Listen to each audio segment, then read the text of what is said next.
NBA free agency is afoot, and X-Men 97 coming up on the Mike Welch Podcast. All my blessings, all my blessings, all my blessings, all my blessings.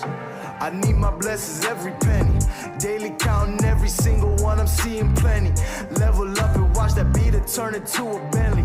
See I'm stunning, so I'm all I'm thinking, please don't tell me. Let's talk about X today. X, men and women and the X people. I've been a longtime X-Men fan and long-suffering as the Avengers and other superhero teams have gotten their limelight over the past 20 years now, as the Marvel Universe has booted up into a big TV, movie, apparel, figure franchise, and has gone through turmoil recently with oversaturation of the market and poor product, and is hoping to slowly make a comeback here as they're reintegrating Fantastic Four, Spider-Man, and eventually still looks like it's going to be another 4 years until an X-Men movie, a solo X-Men movie lands. Of course, we have Deadpool in the next few weeks here. Deadpool, Wolverine and Deadpool, third Deadpool movie. But it's a while till we get a full X-Men into the movie universe still. And that'll be the last portion of the Marvel Universe to complete out the current Marvel Cinematic Universe that's been building for quite a while. So by the time they make it, it'll be about 25 years building. So they'll be very late to the party. Now, X-Men 97, I loved it. I love the original X-Men animated series. The X-Men series, the Spider-Man series, and Batman the animated series were three of the cartoons that were widely regarded as a little bit more mature series for kids coming up, more so than like Power Rangers or Teenage Mutant Ninja Turtles, or even some of the other Marvel shows like Iron Man or Fantastic Four. Hulk had a show for a while as well. And revisiting a few of those on Disney Plus, they are written for a much younger audience. Some would argue that the shows from the 90s don't age as well. I think that they are just fine. But the new X-Men 97 is clearly written for an older audience. Now, revisiting the films here briefly, I remember when X-Men 2000 came out a long time ago, right? Pre 9/11. And that was the beginning of what was supposed to be a really big, long tenured expansion to X-Men. And that first movie, of course, was kind of contained. We had the black costumes. We had Wolverine being brought into the team, as well as Rogue. We did have Cyclops, Storm, Jean Grey. Our villain team was, of course, led by Magneto, with a big focus on Professor X and Magneto and their relationship, which was the focus of like 8 movies that followed up there. And, of course, Hugh Jackman. We all know Hugh Jackman, of course, becoming a big focus of the universe. But it was just a different take on it with the costumes, how the team came together, and the cast of villains that they are battling against. It's great to have a unique take on that. The original 5 X-Men, of course, was Cyclops, Jean Grey, who went by Marvel Girl, Beast before he had blue hair, Angel before he had metallic wings, and Iceman when he looked like a snowball, looked like he was made of snow. And they were led by Charles Xavier, of course. And even the cartoon didn't do that iteration of the team, which was fine. Second wave of mutants brought in Wolverine, Colossus, Nightcrawler, Storm, Banshee, and Sunfire, which are not seen as much in later properties. And we know kind of the core group there, of course, Storm, Wolverine. So those were in a second iteration of X-Men. In the comics that came along when the original 5 were captured, and Professor Xavier had to bring in some new mutants to help save his original group of 5. So when we get to the comics and the movies, of course, we see just a different mix of how the group was formed in a different kind of team, and that's perfectly fine. We don't need to start it all from the beginning, of course. Different iterations are better. So as we're kind of comparing things across the properties to get the best, what I consider the best outcome here, the best kind of movie, the best kind of TV show, the movies did a pretty good job of not starting at the very, very beginning of the whole situation. We had X-Men in 2000, X2 in 2003, and X-Men The Last Stand in 2006. Everyone has mixed feelings on these movies, and they really did a disservice to many of the mutants, a backseat to a lot of different characters. Some of the powers were just straight up misaligned, misused, and it was really at a detriment. They can certainly be different than the source material, but even from, the TV show and, future iterations of the own movies, some things are very different. So it really does a disservice.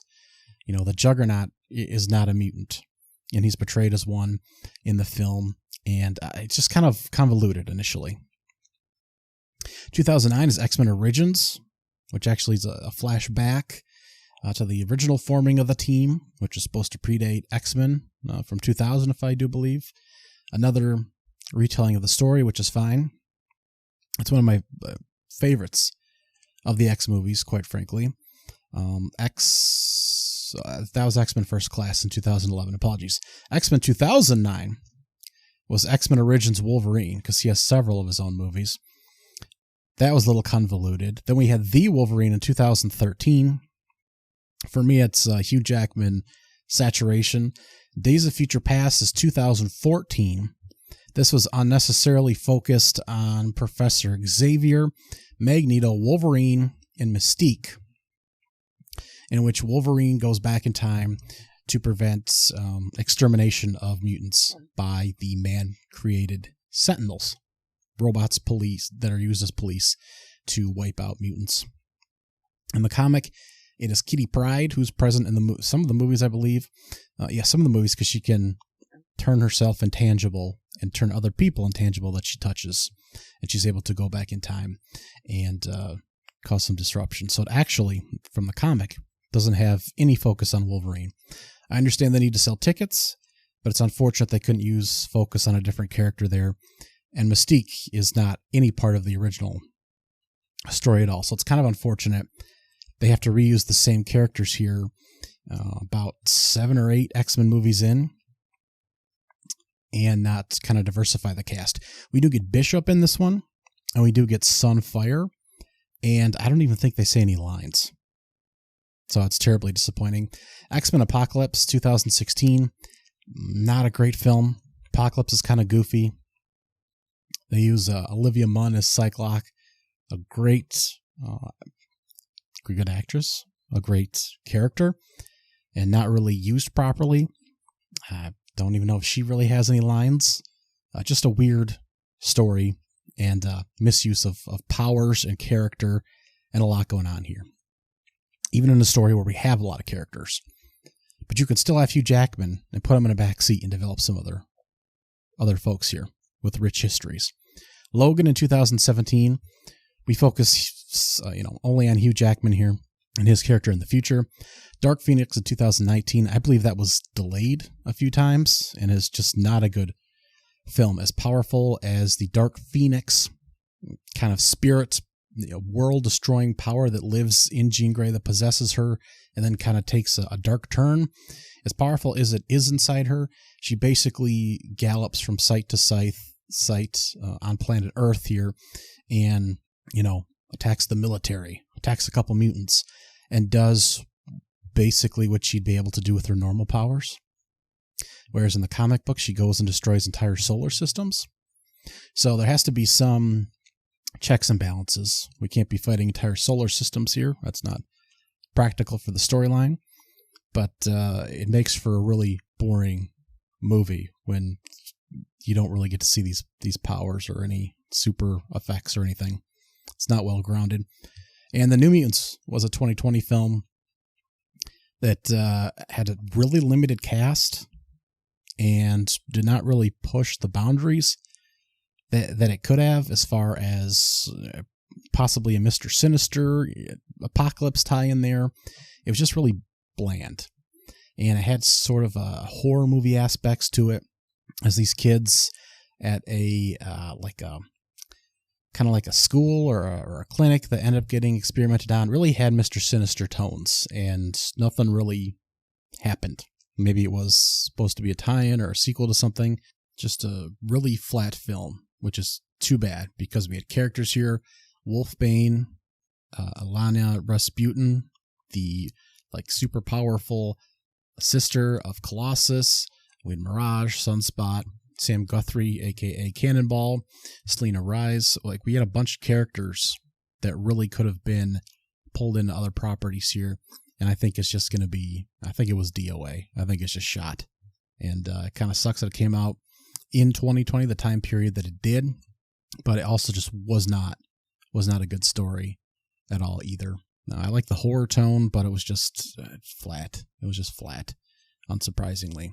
And absolutely bombed at the box office. I didn't even realize that it was a film that was out there until it was out on streaming for quite a while.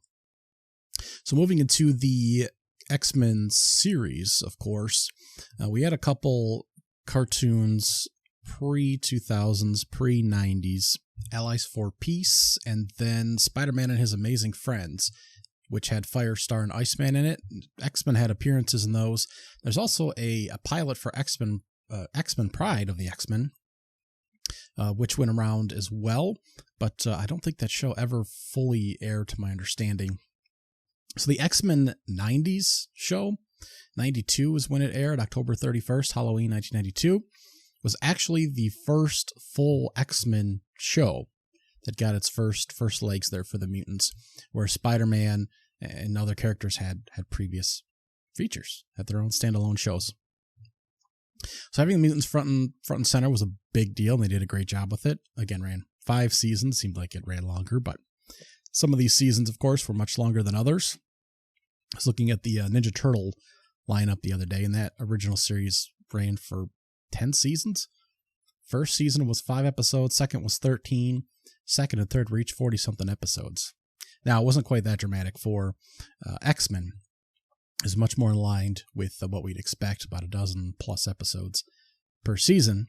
And the show does a great job of balancing character development between its cast members, who all have very distinct personalities, of course, drawing from the source material. Jubilee was introduced in the very first episode, and she, much like Harley Quinn on the Batman animated series, was an original character that was later brought in on the comic side.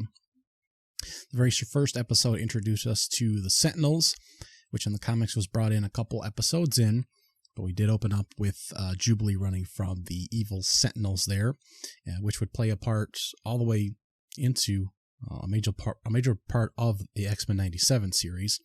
So whether you've watched the first section of X-Men here, the first few seasons or not, if you were to revisit a few episodes before tackling X-Men 97, these would perhaps be a couple you'd watch, is the first 2, Night of the Sentinels from the very first season.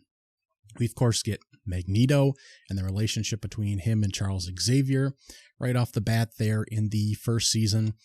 The Days of Future Past, which was a huge storyline in X-Men, and a lot of the time travel elements as well, between Bishop, who does appear in X-Men 97, and later on in the seasons we do get Cable as well. So we have a lot of the elements that are in X-Men 97 very much there in the first season, which is very good. Second season brings us some more. I'd like that we bring a lot of the different characters in. We get the Legacy Virus and Apocalypse in there. The Legacy Virus that is killing mutants, and a big villain in Apocalypse, which actually is a spoiler for the end, the last episode of X-Men 97, that he's going to play a part in the next season of 97. And we get some more development for a lot of our characters here, including big episodes for both Gambit and Rogue individually. Season 3 is a banger and brings us the Phoenix Saga, which is, of course, a mega event where Jean Grey gets the cosmic entity, the Phoenix, bonded to her, which is still the case in comics today. It originally happened in the 70s in the comic books, I believe. Maybe it was the early 80s. But that happens here in the TV show in season 3. Lasts most of the season. It's a force that's still with her today in every form of media. So it's a big part of her character. And we have a lot of different things going on here because we get the Juggernaut and Black Tom Cassidy, his cousin, involved in some things. Or Black Tom's the cousin of one of the ex-affiliated folks. We get some space involved with the Shi'ar Empire and drag them in. So besides her getting a cosmic entity, we just get a number of different characters involved and a several-part epic. We get the Dark Phoenix Saga as well, where the kind of cosmic force in her kind of turns a little evil there, and we learn some of the true powers of what it can do, and the X-Men are kind of battling against it. So we got a lot going on in season 3, particularly with Jean Grey and some of the relationships that the X-Men have with her, and we just got a lot of action in that one. Season 4 brings us some interesting stuff. We spend a lot of time with Wolverine. We do get a Nightcrawler episode, as he's not a core member of the team. We do end with a large apocalypse, time travel kind of saga going on there. Always like Apocalypse, a big 4-parter to end the season there. And we do get some time with Magneto as well and his Asteroid M base, which is used in 97. And season 5 is unfortunately kind of a hodgepodge, as the show kind of came to an end at the time in 1996. But we get just a mix of stories. Some of the stories are just kind of throwaways, some one-off episodes there. It was the shortest season at 10 episodes. We do have the Phalanx in there, an interesting techno-organic virus, I believe it's referred to as, kind of taking over the planet for a couple episodes. We get a couple episodes with Storm as well. Just a couple weird one-offs in there, but like a past examination of Mr. Sinister, who's in and out throughout the series, and also in X-Men 97. And it concludes with Charles Xavier going off with his lover there, Lilandra of the Shi'ar Empire, in order to save his life after a life-threatening battle involving Henry Peter Gyrick, who was there since episode 1, involved with making the Sentinels, and of course in X-Men 97 as well. So he does leave Earth, and of course that's where X-Men 97 then picks off. We did have a couple series after this that ran. We had Wolverine and the X-Men and X-Men Evolution that did not tie to this show. They were separate entities. X-Men Evolution ran from 2000 to 03. It was 4 seasons, and Wolverine and the X-Men ran for 1 season in 2009. They got pretty good reviews. Considered I've watched both of them. They're pretty good shows, but it's just there's nothing to the depth and really the animation and the color palette and what was implemented with that great 90s series and how well they did kind of building the show from the source material, even if, they cobbled different pieces together and didn't follow, page for panel. And that brings us to X-Men 97. If you haven't watched it, you absolutely should. 10 episodes, full 30 minutes, a little bit longer on the last one there. The animation is phenomenal. The battles and how they use their powers and the coordination, how they're put together, is just excellent. In the first episode alone here, in a battle with the Sentinels, we have Beast that jumps into a Sentinel body and is able to control it, kind of like a puppet. We have Cyclops, who uses his blasts to help him land after they fall out of the X-Jet.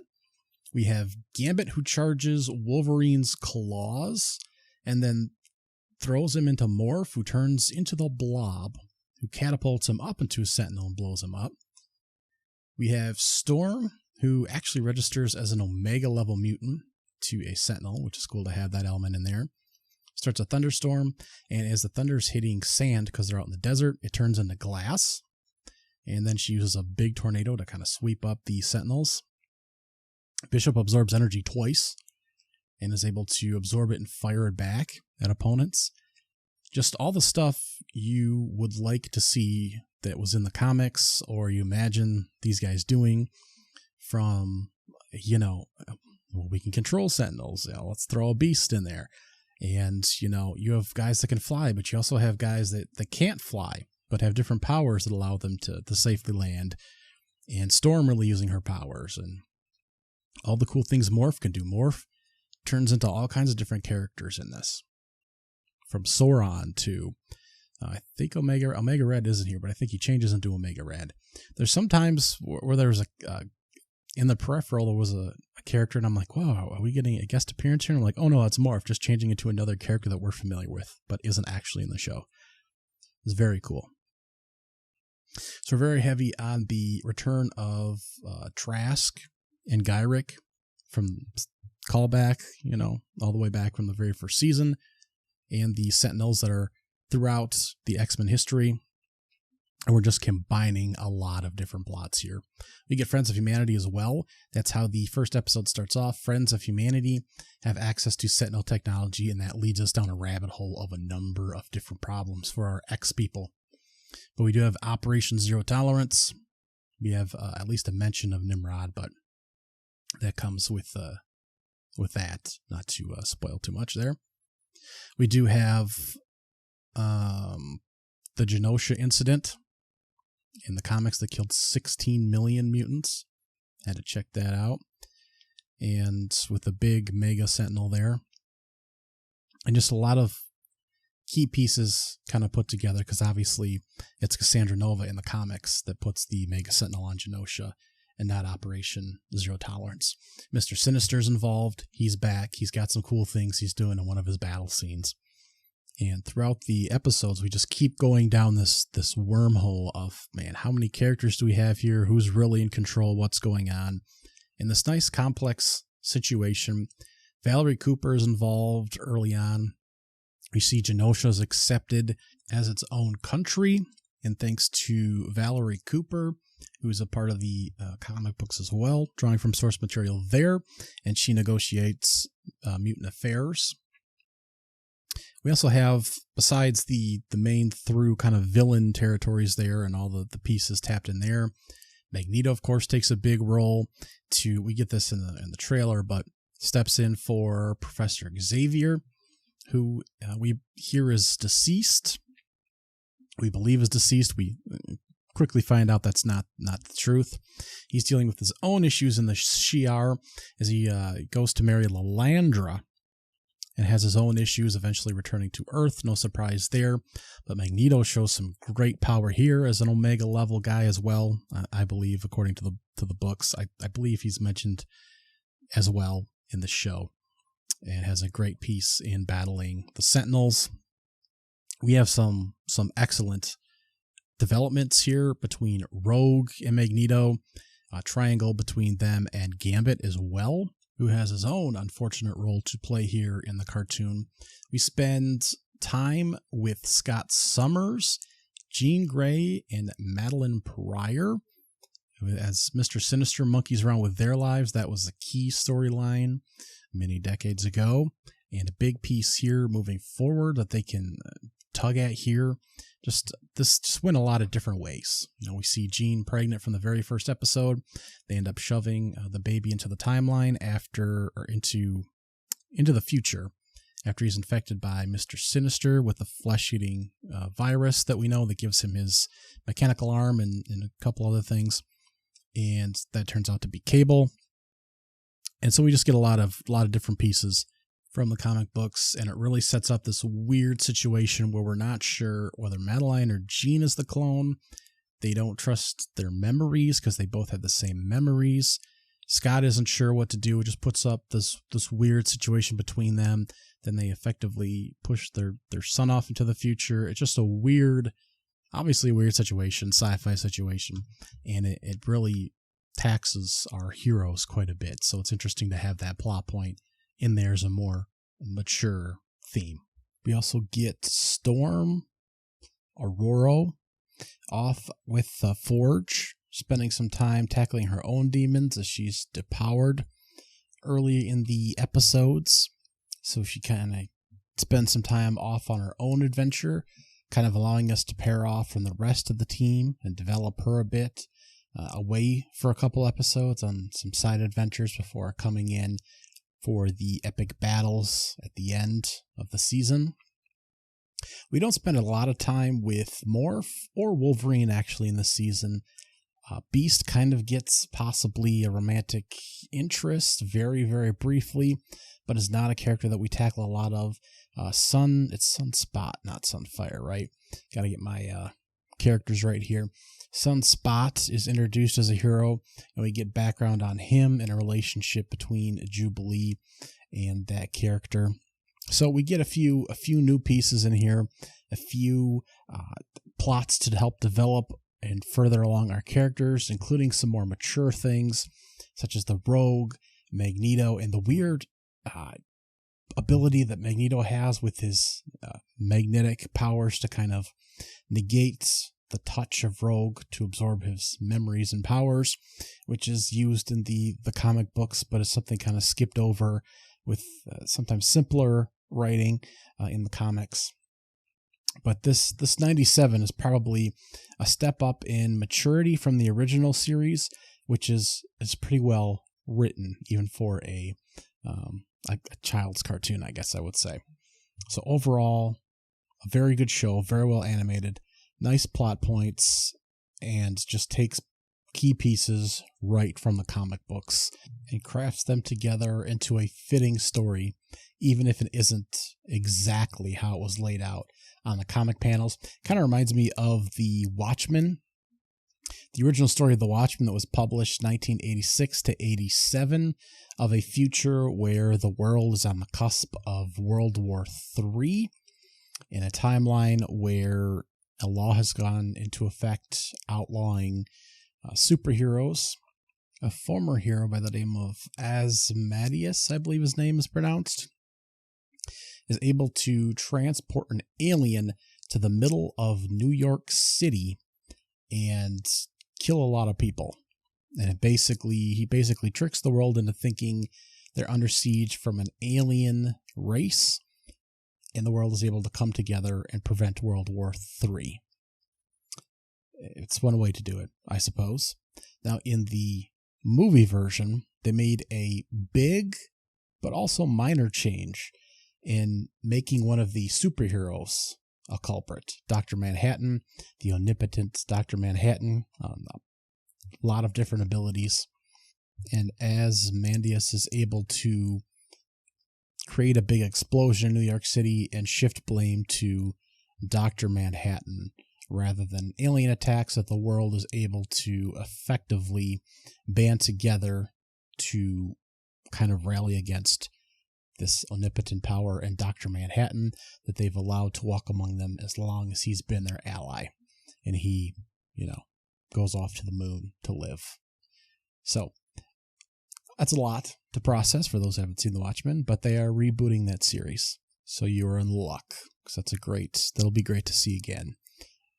But back to the X-Men, a few changes, but it creates a big Sentinel storyline, bringing our characters back together. We do lose one. Xavier comes back and joins the X-Men. Magneto has to go back to his old ways. And it sets up this final battle where they're able to overcome the obstacle in this final season, and also sets up a couple of key moments here. The Magneto battle where he rips out the adamantium and Wolverine skeleton from the Fatal Attraction, taken from the Fatal Attraction storyline in the comics, although not kind of directly referenced here in the television show. They don't specifically say that Wolverine's adamantium was ripped out, because in the comics, I believe it's Jean Grey that has to use her psychic powers to hold his body together, since he no longer has a skeleton.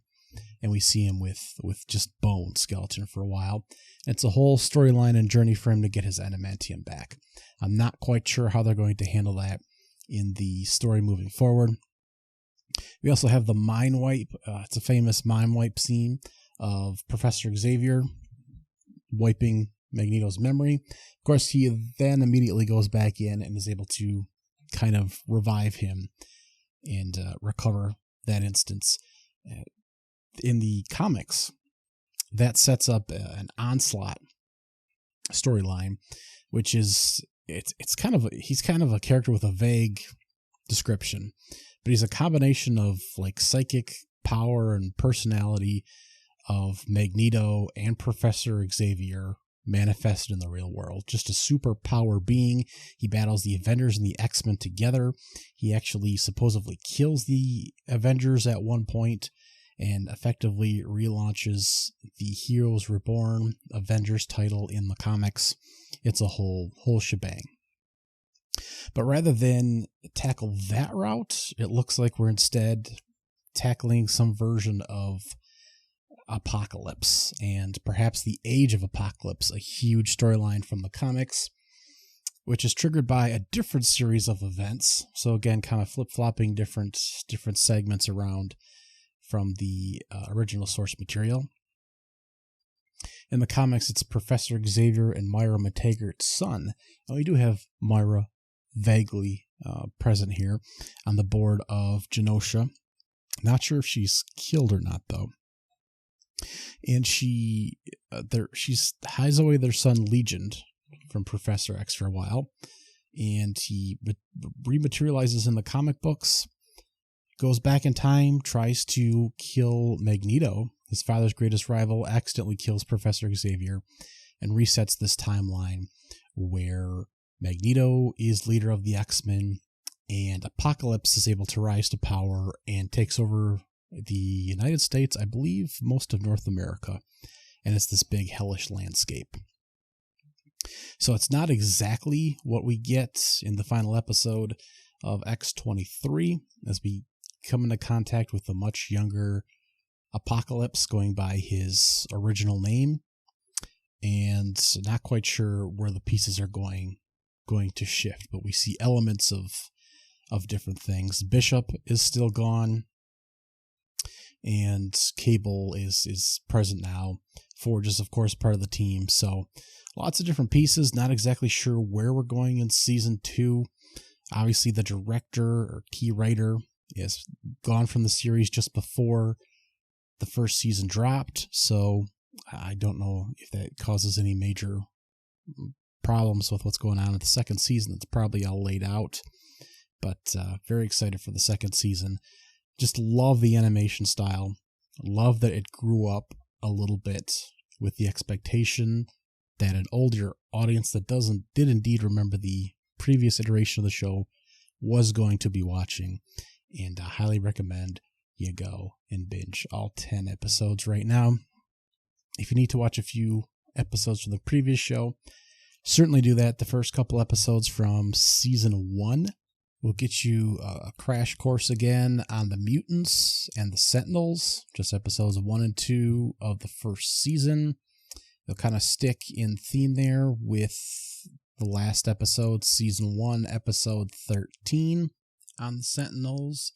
Season 1, episode 11, you'll tackle Bishop and Nimrod.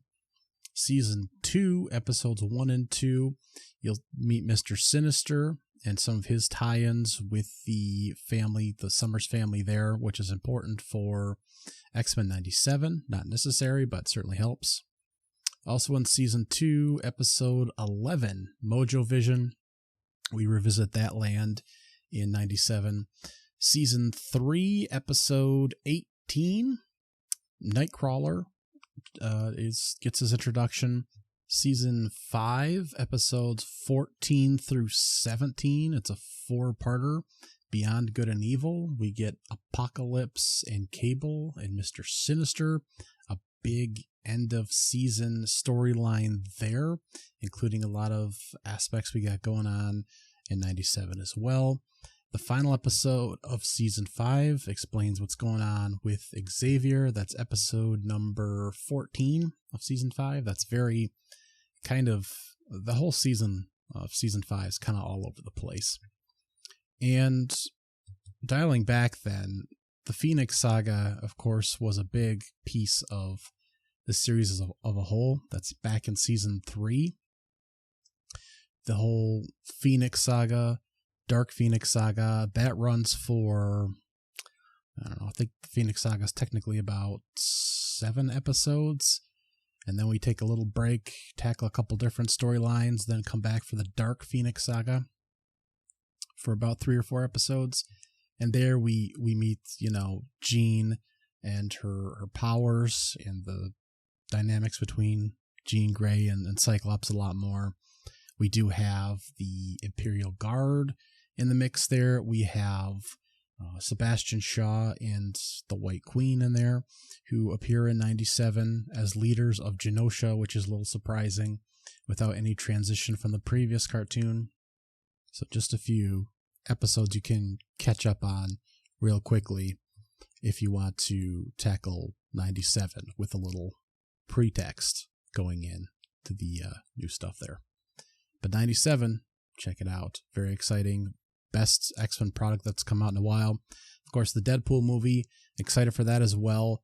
Looks like that's going to reset some of the movies for us, some of the material there, possibly using the multiverse, and we may get some real good X-Men movie stuff coming up as well.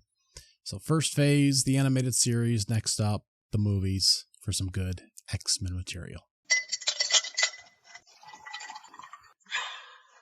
NBA free agency has opened up and it has already been popping. We've had a few larger sized moves. It has been highlighted, of course, by Mr. Paul George. A couple pieces to the components where he left here, declining his player option for the Clippers and deciding, of course, to venture on over to the Philadelphia 76ers there.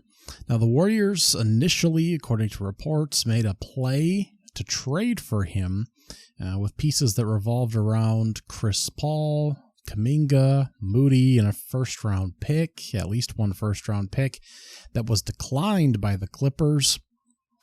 Probably didn't like the pieces involved there. That kind of makes sense. CP3 had a contract that was going to be guaranteed if he was traded or kept on the Warriors roster. And Kuminga, Moody, perhaps, were not exactly what the Clippers were looking for. And ultimately, they lose Paul George for nothing, which is very painful as he declines the option and just leaves. Ultimately, the Clippers do re-sign James Harden to a couple-year contract there and really just kind of downgrade. So we'll see what happens with them next year. Kawhi Leonard needs to be healthy, obviously, but a step back in losing him for that team. The 76ers let Tobias Harris float on over to the Pistons on a big 2-year, I think it's $56 million deal. Just outrageous. I'm not sure why the Pistons invested that much money in Tobias Harris. He can certainly shoot, but he's not as productive as he was in years previous. There is a salary floor in the NBA. You do have to spend so much money, and you do like to have certain amounts to trade. You have to be at a certain level to trade pieces. Contracts that are in the teens, in the low 20s, mid 20s, to match salaries to move people around is important. So he's probably going to be a trade chip at least next season, but you're not trying to win games this year. And other than using him as a trade chip, it's just very confusing. He was not a very poor performer towards the end of last season. So very confusing move there. Not surprising the 76ers let him walk, of course. Maxey, a $204 million 5-year extension. Embiid hopefully back healthy. And Paul George then into the fold here on a big deal as well. And this team is going to be loaded up in the focus of a lot of conversations for a possible championship this upcoming year. And I, for one, am very excited for it. Paul George, of course, as I've stated before, going to be one of these players that's in the past 10 years going to be in the conversation as someone that's, moved around a lot, one of the faces of this particular player movement era. Obviously, players move around quite a bit in the NBA, but along with him, Durant, Westbrook, LeBron, going to be the face of both these guys that's moved around a lot, particularly because I didn't realize he spent so many years, 5 years here with the Clippers. It seems like it hasn't been that long, but they haven't been relevant that entire period. But Clippers, Thunder, Pacers, obviously, where he was drafted and grew his career initially with Danny Granger actually, there on that squad as they played the Miami Heat, of course, years back, and he first made a name for himself on that squad, and now here with the 76ers. So hopefully we get a good squad next season. 30 years old is right about where Embiid is heading into next year. It'll be nice to see him play on one of his better squads here. Hopefully try to push for a ring. It'd be nice to see him get one to kind of solidify his career, but he needs to stay healthy. Paul George still very prolific on both sides of the basketball, and Maxey, man, he was a stud when he fell in the draft, even though he played only 1 year there over at Kentucky for Coach Calipari. So the Warriors waive Chris Paul ultimately, and he decides to sign a 1 year, $11 million deal, I believe it is, with the San Antonio Spurs. I'm a little baffled at that decision. Ultimately, it seems like it's obviously a way to help develop Victor Wembanyama, to help him develop good habits, work with a better point guard, and just kind of give him a year to further develop. Kind of seems to me that every year you're not really building pieces around someone who seems like a true star in Victor, that you're wasting a year of rookie contract, that you're not paying a max amount of money, that you're not at least putting together, starting to push for playoffs and championship aspirations. Every year we see a team perhaps push a little further than you might have expected, like the Mavericks this season. I was recently revisiting year 2 of the Durant Warriors, where the Portland Trailblazers that season, although they were swept, made the Western Conference Finals. Just seems like a waste to not put talent around him and kind of let year 2 kind of wash away as well. Now, Devin Vassell does have a big contract extension that kicks in this year, around $30 million, I believe. And the core of the team is going to be under the age 25 or under by the end of this season. So that is a big positive outside of Chris Paul. But it seems like they could have put feelers out for some other free agents to possibly make this team a little bit more playoff push ready at the very least. Because that's another thing that seems to come in handy, is at least some playoff experience, getting ready for the 7 big playoff games in a series over a 2-week stretch, and that kind of preparation. So certainly keep that in mind with the Spurs team building. Vassell, $29 million this year. Keldon Johnson is 25, $19 million. Zach Collins is 27. He's making $16 million, but will not be a core piece probably moving forward. And Victor, 12.7 right now, 4th highest paid player on the team, with Graham, Devontae Graham, not too far behind. He won't be a core piece moving forward. And then, of course, Chris Paul at $11 million behind that. The other piece that the Warriors lose is obviously Klay Thompson. He decides to not stay with the Warriors. It seems like there was some disgruntled disagreement over the contract he was offered there, and he decides to ultimately sign for a little bit less money per year and going with the Dallas Mavericks. That was a 3-year deal, I do believe here. 3 years with the Dallas Mavericks. And, tough to see the core of Curry, Klay, and Draymond. Was a big fan seeing those guys break up. He was the second leading scorer for the Warriors last season. Now, Curry led the way at 26.4 points per game.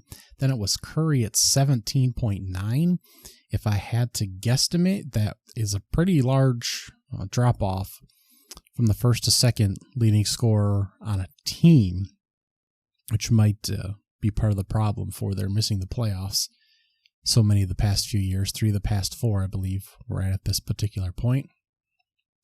He's shooting below 44% and still 38% from 3 as one of the best catch and shoot shooters in the league. And that's what he'll be asked to do on the Dallas Mavericks team with both Kyrie and Luka distributing there. So he'll certainly be able to contribute. Maybe his defense will come around still a little bit. That's been a real problem. And he's not been able to hit buckets when they really mattered.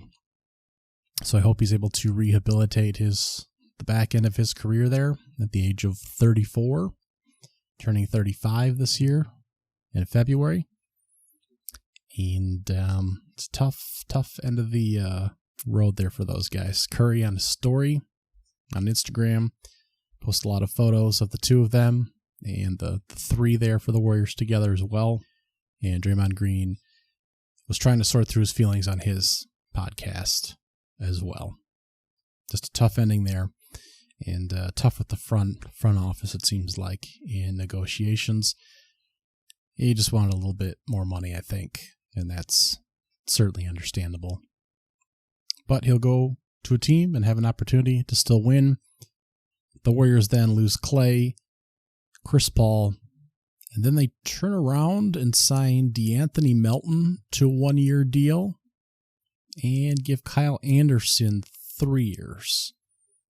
So they are able to bring in a couple more shooters here. Anthony Melton's younger. He's still 26 years old. Kyle Anderson, a little bit better on both sides of the ball. In his 30s now, early 30s. But getting some shooting help from DeAnthony Melton, still a young man. And little assistance, hopefully, on both sides from Kyle Anderson as well. And he's a decent size. Gives them a little bit more size as well to work with in shifting positions. Certainly a forward, probably playing that 4 spot next to either Draymond Green at the 5 more times than not, or playing next to either Trayson Jackson Davis. There we go. Or, of course, Kevon Looney at the center position. But where the scoring is going to come outside of Curry, when it's really critical next season, is going to be a little bit of a question mark. Could be Kuminga, who was 3rd in scoring last season, just over 16 points per game once he got going. He did play 74 of the games, which tied with Curry and Podziemski, the rookie, for the most on the team. And Pod could possibly step up in scoring as well. Kuminga's been a little bit different playing style than the traditional Golden State Warrior way there, but it's going to be a little bit different process for those fellas. The New York Knicks are at the crux of the next sequence of moves here. Now they do get a hold of Mikal Bridges to complete their quartet of Villanova players there from that championship team in the mid-20 teens there. They move off of a first rounder in 25, 27, 29, 31, a 28 pick swap, and another 25 top 4 protected first rounder from the Bucks. So you thought the Rudy Gobert trade was wild? Well, they shipped off their picks for the rest of this decade into the 2030s for Mikal Bridges in an attempt to win a championship. That's what they're doing now. Mikal Bridges, known for being a great two-way player, of course, and setting up a great guard-heavy rotation there for the New York Knicks and giving them a bit more size as well. A little bit more size in the wings. So that was one of the big moves, of course. Now, they did lose, in one of the big moves, they did lose Isaiah Hartenstein, the big center there. 3-year deal with the Oklahoma City Thunder, which turned into a big deal for them.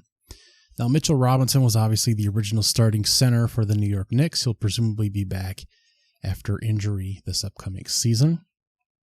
But Hartenstein, who's played for a handful of teams and a handful of years in the league, made out to be a great player the past 2 years with the Knicks. He first showed real signs of being a mainstay, at least a rotation player in the NBA with the Clippers a few years back. Great passer on offense, can set some screens, can finish some buckets. Defensively, he knows where to be. Seems like a great 7-footer, a solid body, has some strength. No shooting outside right now, but a solid body, which is what the Thunder needed to either play along with or provide an alternative at times to Chet Holmgren. Just a great signing there. And they made the trade, of course, getting off of Josh Giddey, who is still a great player, still a young player, still can create, still can shoot, but did not quite fit in with all the pieces they had and faded in the playoffs, obviously, and moved him to the Bulls there for Alex Caruso, and move that seems good for both sides. Yes, they get the Thunder get older, but they get a more productive piece. They got tons of old guys, or tons of young guys they have to decide who to re-sign, tons of picks to go yet. Some of their players are still on contracts that are cheap. They have to decide who to re-sign. This is prime time for the Thunder right now. Cheap, talented players. Not going to be able to keep everyone together moving forward. So getting a hold of a great defensive player like Alex Caruso is a big deal. And moving off of some of this contract money for the Bulls and getting younger and getting a play creator is a really big deal. The Bulls themselves are in a bit of a lynch here. They try to get out of Zach LaVine themselves by shipping him to the Warriors, and the Warriors said, no, thank you. DeMar DeRozan popped out to free agency, and he's still chilling at the time of this recording. No news on Lonzo Ball for about the third year in a row. And they lost Andre Drummond as well to the 76ers, where he will be a critical part of that team as well in a reserve role. So somehow the Bulls are getting worse at this particular moment. But Josh Giddey is a positive young piece that gets them moving in the correct direction of basically starting to rebuild there. The Nuggets lost a critical piece in Kentavious Caldwell-Pope. They didn't want to give him money, basically. Seems like that was a problem there. 3-year deal with the Orlando Magic for KCP. He heads over. It's going to give him a little bit more shooting. Still gives them a great defensive presence. And the Nuggets have no replacement for him. No true replacement that they brought in. So that's problematic.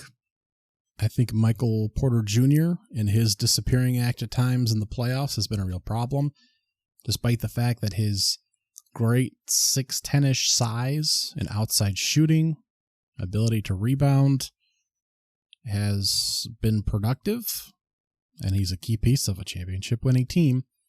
And we forget that the 2 years previous to actually winning the title, the Nuggets really missed a window there when Jamal Murray was hurt for 2 consecutive playoff years. They missed a chance to possibly be real title contenders as well.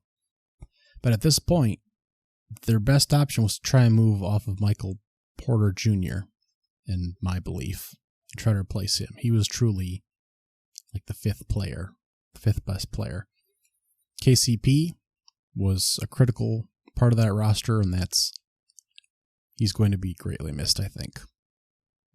DeJounte Murray was traded, finally breaking up the Hawks roster to some extent, although a lot of the same bodies are still going to be there. There's a problem with the roster before Murray was traded in from the Spurs, and then he happened to be the body traded out. So we still have Capella, we still have Trae Young, we still have DeAndre Hunter getting paid over $21 million a year.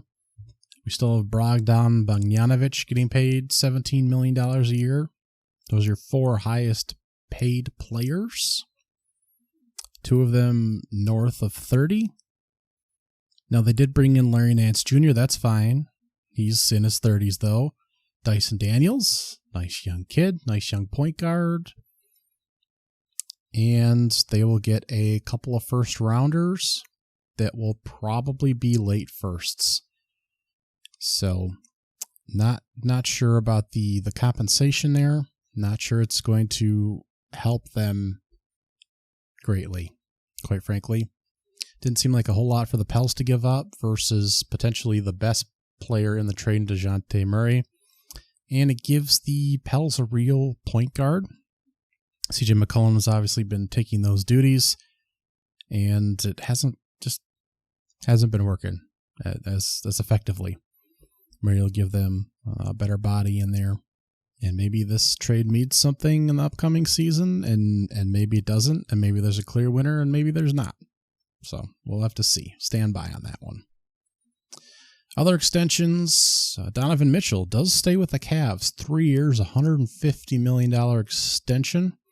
So he's going to hang out there. Again, the Knicks made a bunch of other moves, and Mitchell's going to stay in Cleveland. So what does that mean for Darius Garland, whose agent declared that he would ask to be traded out if Mitchell stays? A bunch of questions there for the Cleveland Cavaliers.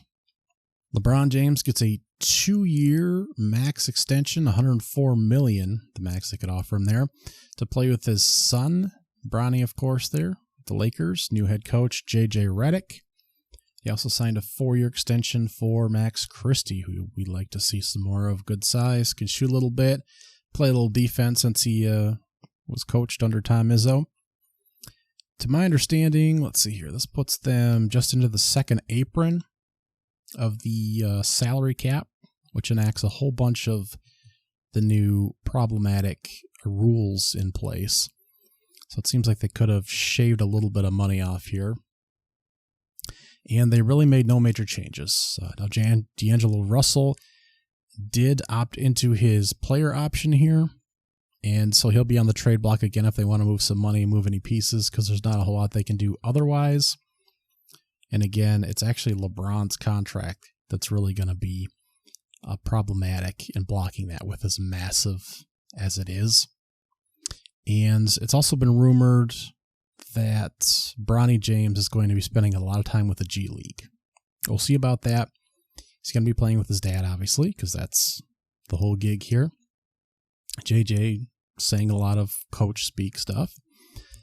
But, obviously the two podcasting bros there, LeBron and JJ, whose podcast was very entertaining, the two of them. We'll obviously see plenty of Bronny and LeBron in the league for the next couple of years here. D'Angelo Russell's contract is $18 million for this upcoming season. Nice trade level there to move. And after LeBron, Anthony Davis, and Russell, Rudy Hachimura at $17 million is next up there. So we'll see what moves they may make, but it's basically the same team as last season. They did draft Dalton Connect, who I like a lot. Older player, 23. We'll see if his shooting can help this team, which surprisingly has offensive problems in the current iteration it's in. Gabe Davis will also be healthy this season, so we'll see. We'll see what they can do.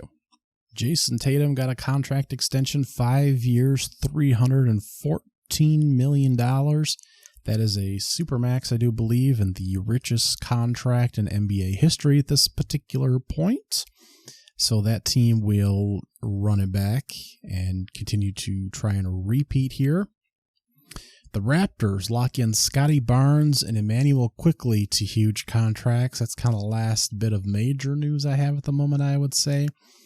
Big money for both of those guys, as the Raptors basically say, you know what?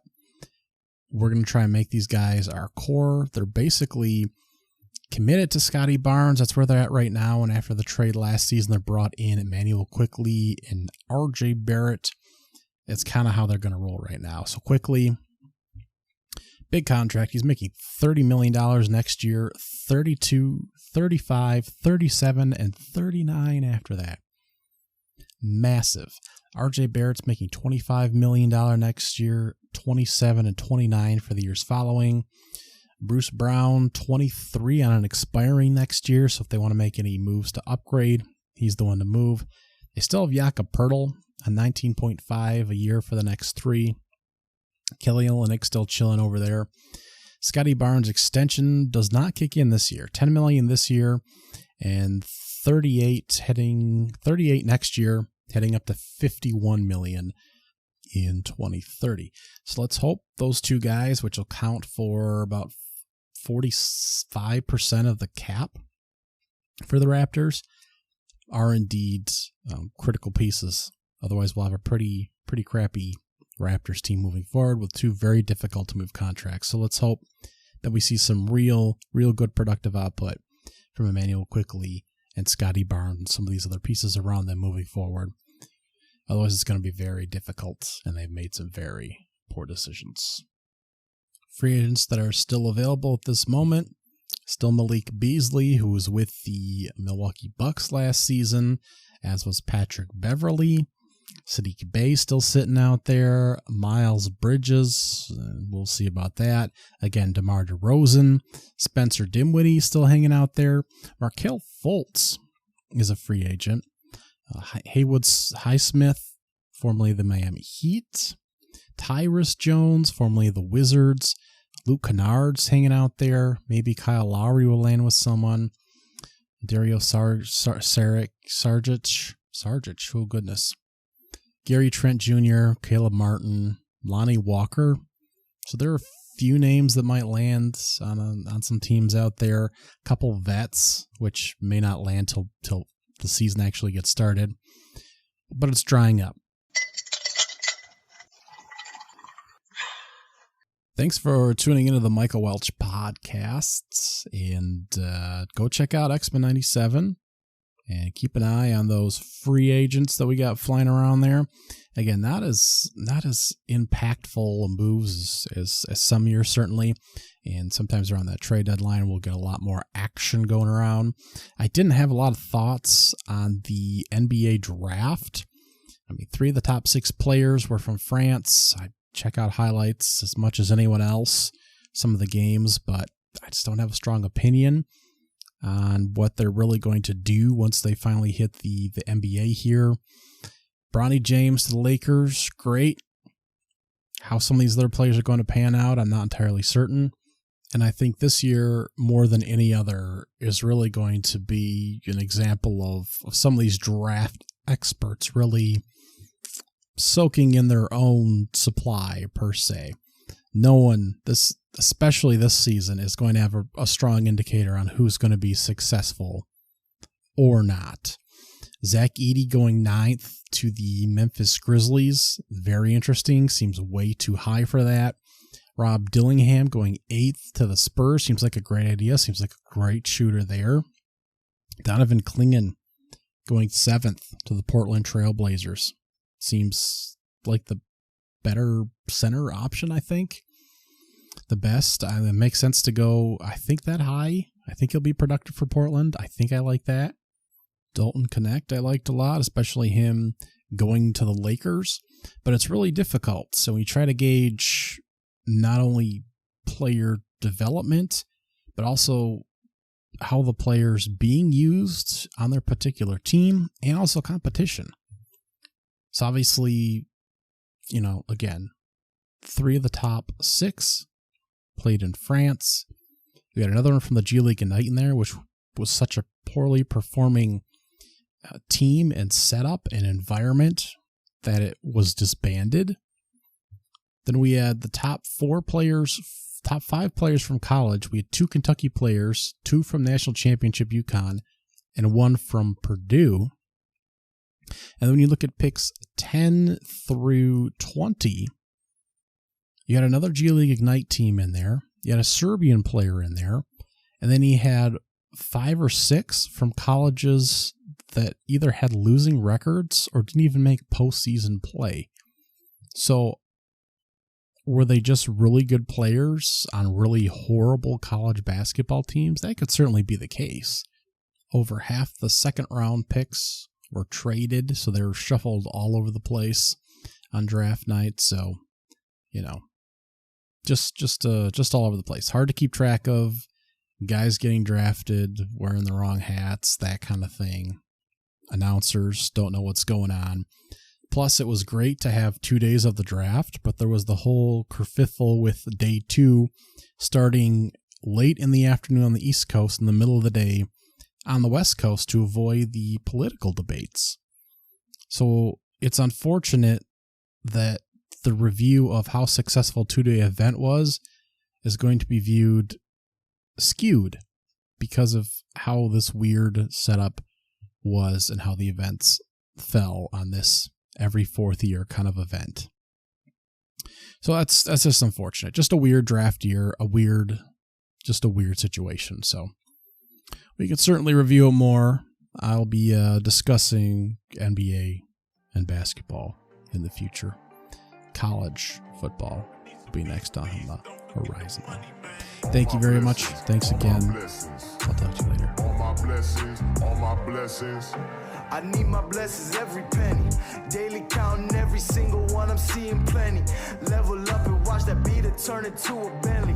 See, I'm stunting, so I'm all